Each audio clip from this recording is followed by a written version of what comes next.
মাত্র ১ কাপ আটা দিয়ে সকালের breakfast, school tiffin, lunch, dinner সেরে নিতে পারেন। আর সাথে থাকবে মজাদার ঝাল ঝাল টমেটো চাটনি। আসসালামু আলাইকুম, welcome back to my channel Farhana's cooking house for beauty থেকে সবাইকে স্বাগতম। বন্ধুরা, ভিডিওটিকে কোথা থেকে দেখেছেন অবশ্য মন্তব্য করে জানিয়ে দিবেন। খুব সহজ একটি রেসিপি আপনাদের সাথে শেয়ার করেছি। আমরা সবসময় তো চিতই পিঠা খেয়ে থাকি চাউলের গুঁড়ি দিয়ে, কিন্তু আটা দিয়ে যে এই মজার চিতই পিঠা হয় তা অনেকেরই কিন্তু অজানা আছে। একদম সফট মিষ্টি এই চিতই পিঠাটা বাচ্চাদের কিন্তু খুব পছন্দ।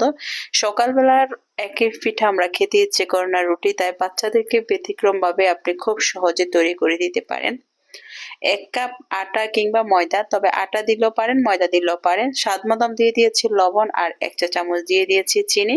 বাচ্চাদেরকে যদি একটু হালকা চিনি হয় তাহলে তারা খেতে কিন্তু খুব স্বাচ্ছন্দ্য বোধ করে। আমরা তো যা রুটি খেতে পছন্দ করি, বাচ্চাদেরকে কিন্তু খাওয়াতে আমাদের কষ্ট হয়ে যায়, তাই বাচ্চাদেরকে খাওয়ানোর জন্য ব্যতিক্রম স্টাইলে এই রেসিপিটা করতে পারেন। ভালো করে ব্যাটারটা ফেটিয়ে নিতে হবে যাতে কোনো প্রকার দলা পেকে না থাকে। তারপর 10 মিনিট একটু রেস্টে রেখে দিবেন। 10 মিনিট পর আমি আবার একটু নেড়ে চেড়ে নিচ্ছি। তারপর এখানে আমি একটি গোল চামচের সাহায্যে এটা দেখাচ্ছি কতটুকু ব্যাটারের কনসিস্টেন্সিটা আছে, ঘনত্বটা কিরকম হবে। একটা পাইপে নামিয়ে হালকা একটু তেল ব্রাশ করে নিয়েছি। তারপর এখানে আমি একটি গোল চামচের সাহায্যে 1 চামচ দিয়ে দিলাম। 1 চামচ দিলে যথেষ্ট।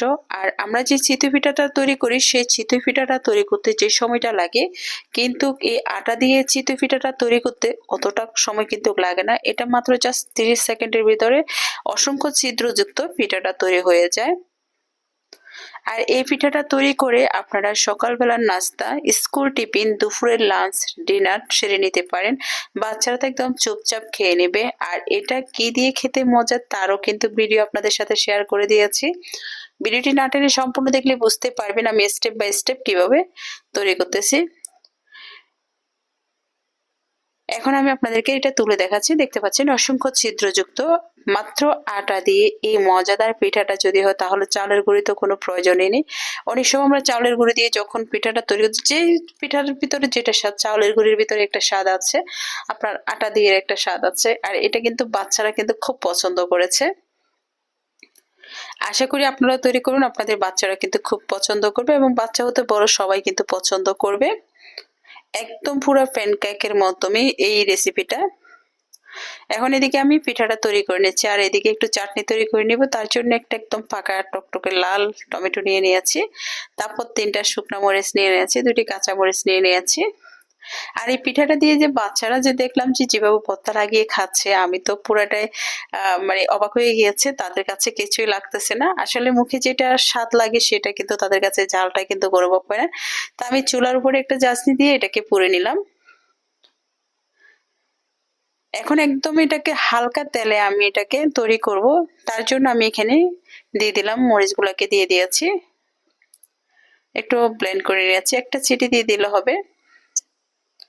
সামান্য একটুকু আপনার 1/2 চা চামচ দিয়ে দিলাম আমি সরিষার তেল। তারপর দিয়ে দিলাম 1 টেবিল চামচ পেঁয়াজ কুচি। স্বাদ মতন দিয়ে দিলাম আমি এখানে লবণ। আপনাদের কাছে যদি কারি পাতা থাকে সেক্ষেত্রে কারি পাতাটা দিতে পারেন। কারি পাতাটা দিলে সেক্ষেত্রে সুন্দর একটি ঘ্রাণ ছড়িয়ে পড়ে, কারণ আমার কাছে এখানে কারি পাতাটা নেই। এখন আমি ব্লেন্ড করা যে টমেটোর চাটনিটা দিয়ে দিলাম। দিয়ে এটাকে আমি 1 মিনিট একটু ভেজে নেব। আপনারা চাইলে এটা কাঁচা তেলও দিতে পারেন, তবে এইভাবে করলে কিন্তু স্বাদটা কিন্তু দ্বিগুণ হারে বেড়ে যায়। তারপর একটু ধনিয়া পাতা দিয়ে দিয়েছি। এভাবে তৈরি করে চাটনি তৈরি করে আপনি পিঠাটা যদি দুপুরে যারা চাকরি করেন তারা লাঞ্চের জন্য নিয়ে গেলে একদম আপনি খেতে পারবেন না, আপনার কলিগরাই কিন্তু চেটেপুটে খেয়ে নেবে। ভিডিওটি যদি ভালো লেগে থাকে আপনাদের পরিবার পরিজনদের সাথে শেয়ার করবেন, ফ্যামিলি ফ্রেন্ড সার্কেলদের সাথে শেয়ার করবেন। যারা আমার চ্যানেলটিকে সাবস্ক্রাইব করেছেন তাদেরকে অসংখ্য ধন্যবাদ। তো আমি একটা পিঠা আপনাদেরকে দেখাচ্ছি। একদম হাত দিয়ে এরকম দলা করে নিল কিন্তু ভেঙে যাচ্ছে না। আপনি যদি এই পিঠাটা সকালে বানিয়েছেন রাতে খাবেন তাও কিন্তু একদম তুলতুলে নরম থাকবে। যারা আমার চ্যানেলটিকে সাবস্ক্রাইব করেছেন তাদেরকে অসংখ্য ধন্যবাদ। যারা এখনো করেনি প্লিজ আমার চ্যানেলটিকে সাবস্ক্রাইব করে পাশে থাকা বেল বাটনটি ক্লিক করে দিবেন, যাতে পরবর্তী এরকম সহজ রেসিপি আপনাদের নোটিফিকেশনে পৌঁছে যেতে পারে। সাত সকালে এরকম মজার নাস্তাটা খেতে কার না ভালো লাগে। আর হচ্ছে শীতের দিনে তো গরম গরম চিতই পিঠা আর সাথে চাটনি, জাস্ট ফাটাফাটি একটি রেসিপি। ভিডিওটি ভালো লাগলে অবশ্যই আমাকে সাপোর্ট করুন। আপনাদের ভালোবাসা অনুপ্রেরণা পেলে আমি অনেক দূরে গিয়ে যেতে পারবো। যারা আমার ফেসবুক পেজ থেকে দেখেছেন তাদেরকে অসংখ্য ধন্যবাদ। যারা এখনো করেনি প্লিজ আমি ডিসক্রিপশন বক্সে লিঙ্কটি আমার ফেসবুক পেজটাকে ফলো করে সাথে থাকবেন। ধন্যবাদ সবাইকে। আসসালামু আলাইকুম।